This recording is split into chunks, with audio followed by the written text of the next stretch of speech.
So last week also I mentioned this idea that whatever problem we have, whether that's a personal problem or, in our world, a collective problem, that ultimately it's the same answer. And that answer is ultimately to remember who we truly are and to remember who everyone else is. What is that? Mother Teresa said something about if we have no peace, it's because we've forgotten that we belong to each other. So it's that awareness and then coming from a place of love that gives us the experience of what we might call heaven on earth. Feels like heaven to me.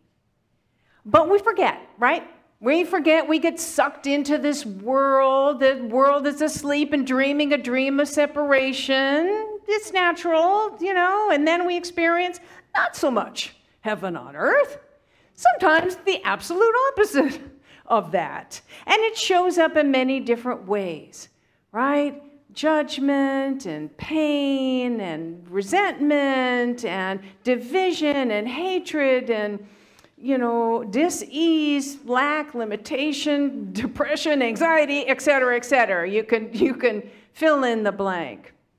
Ernest Holmes, who is the founder of Science of Mind, he said this: the soul is homesick. The soul is homesick and cannot recover by any means in this world until it finds complete union with Source. Till it finds complete union with Source. So homesickness can take many different forms, right? And when you think about it, and you think about an issue that you might be having, what's troubling you, and you trace it back to its source, you can see how this works.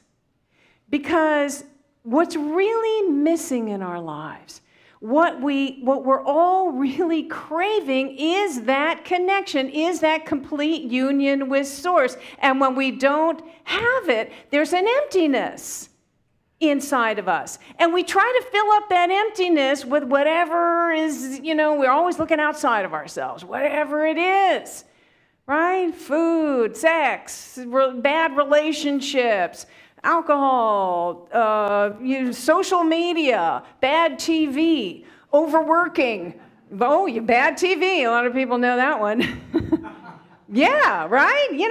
And all of that. And the people who, there's a lot of people who just spend time judging others and just, trying to tear people down.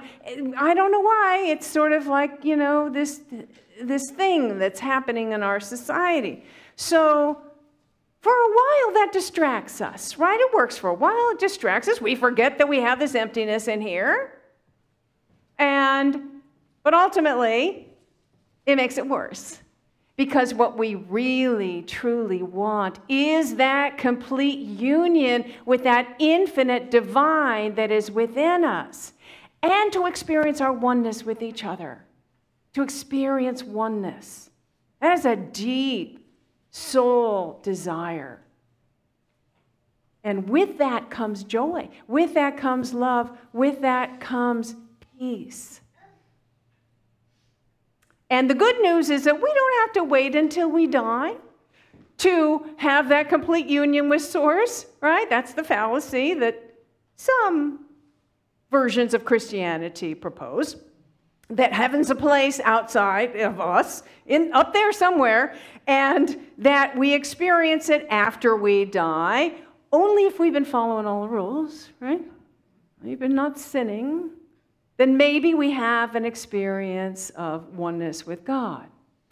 But of course, we know that heaven's not a place.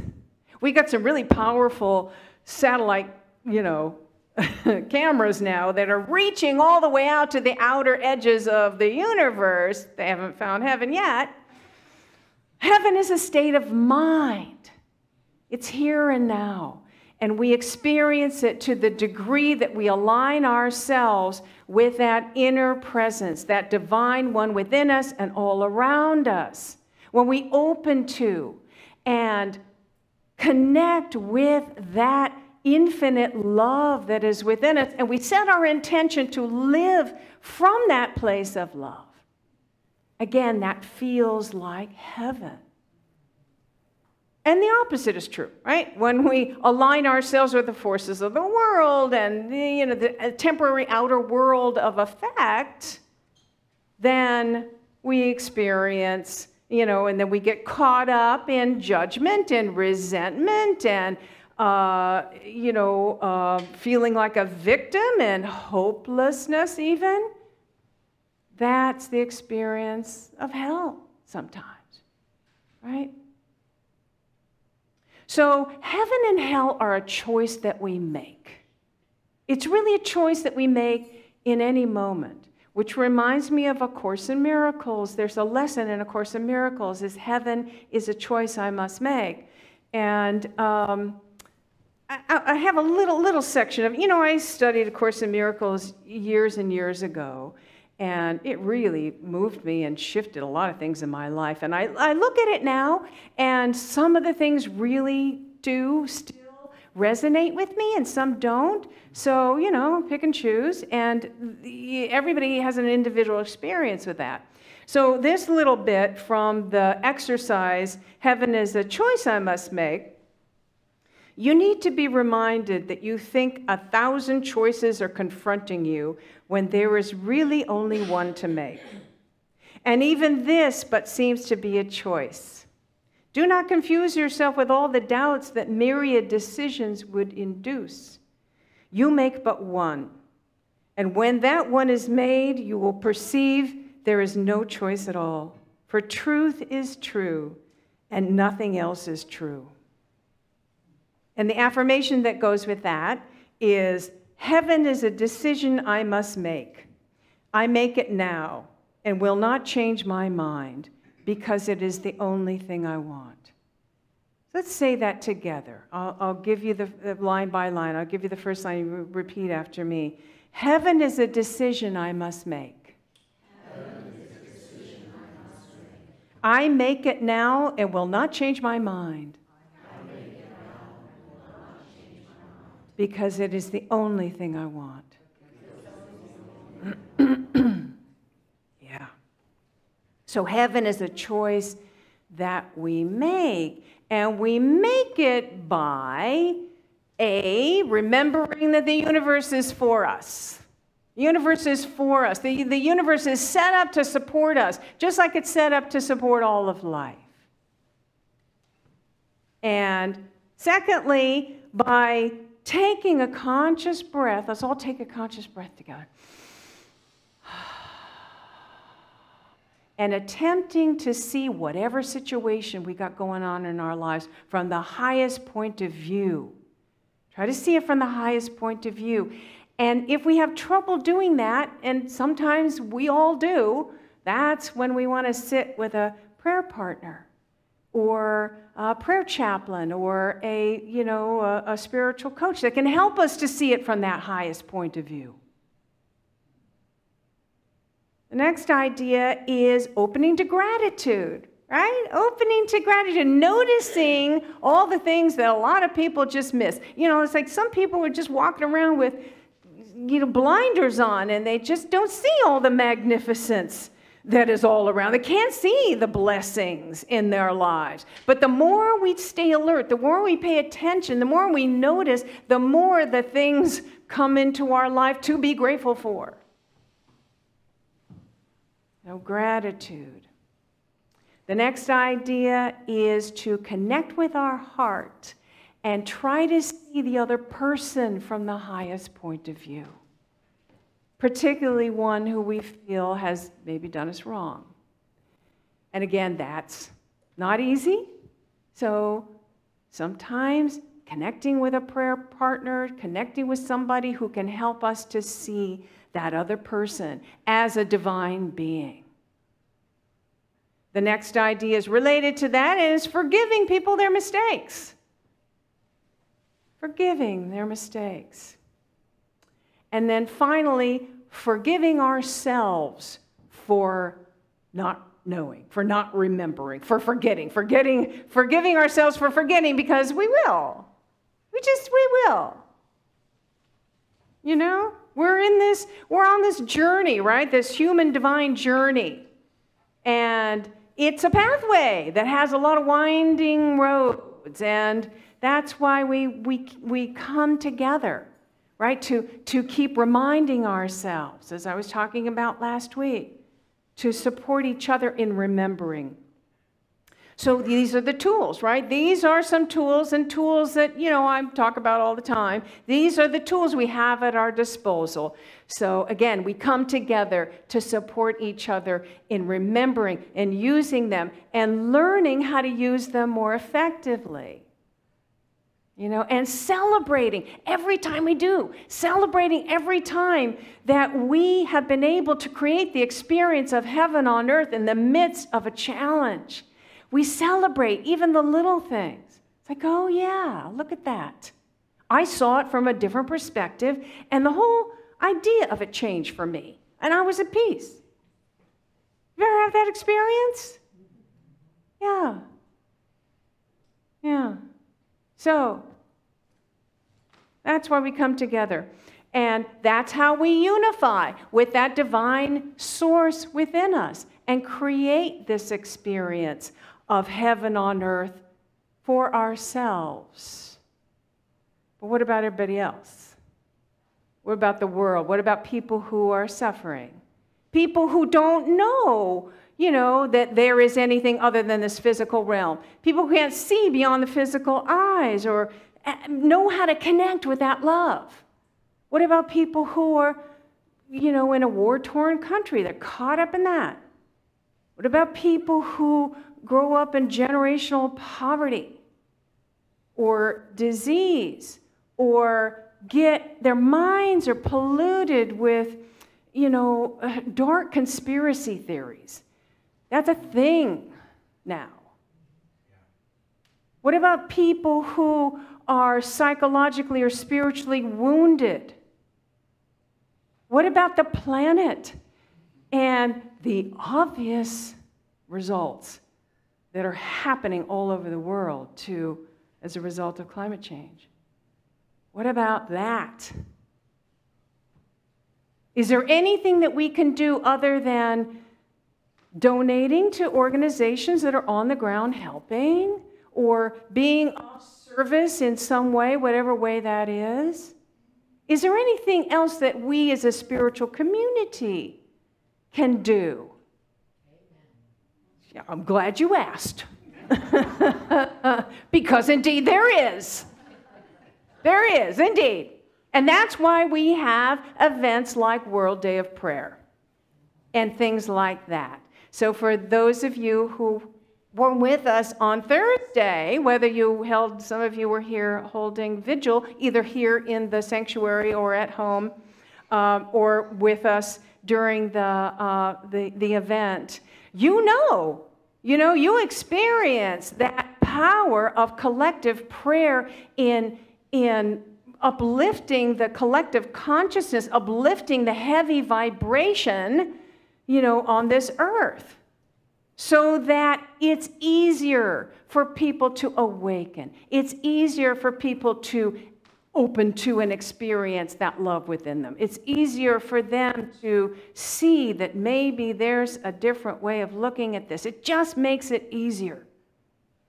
So we came together and we had a different, we were observing different traditions. We were offering these prayers from different traditions, and the effect of that kind of combined effort sort of touched every part of our human divine beingness. It was really kind of cool. And of course, we were not the only ones doing this. This is a unity event, and all the unity said, well, I don't know if all, but many of the unity centers all over the world, I know thousands and thousands of people come together at the same time that second Thursday in September and at the same time, the same day, and offer prayers. So that energy, that collective energy of prayers is powerful. And so, and everybody does it different, right? We all have different flavors of this. And so what we did is we met on the back deck, and you know when UCP folks get together, there's a chatting, and we got to catch up, and some people we hadn't seen in a while had come, and we were talking. And then suddenly somebody spotted out in the sacred spaces 3 deer. And you know how deer, they're so still. They look at you, they're still, they're quiet. And it just kind of drew us in.